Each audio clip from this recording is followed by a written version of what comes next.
AC বগিতে আসার পর হঠাৎ করে মনে হলো যেন ধোঁয়া আসতেছে, তাড়াতাড়ি দৌড়ায় এসে দেখি যে পুরা পাওয়ার কার ধোঁয়ায় অন্ধকার হয়ে গেছে।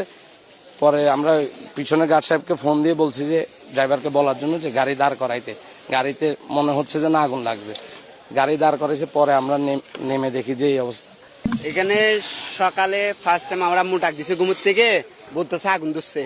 তখন শুধু একটা কেবিনে আগুন ধরছিল। আগুন ধরার পর আমরা দূরে আসছি, দূরে আসার পর এখানে একটা কেবিনের থেকে এই একটা কেবিনে আগুন ধরছিল। ধরার পর আমরা কি করছি, এই কেবিনটা সবাই মিলে ধাক্কা দিয়ে ওটা ওখানে ছাড় দিছি, লকটা খুলে।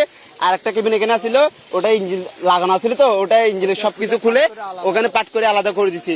এটা আস্তে আস্তে আপনার আগুন বাড়তেছে। সবাই এখানে আমাদের ক্যান্টনমেন্টের মানুষ সবাই এখান থেকে বালু ট্যাগ পানি সবকিছু নিয়ে শুধু মারতেছে। যে অনেকে অনেক চেষ্টা করছিল বাট পারে না কেউ।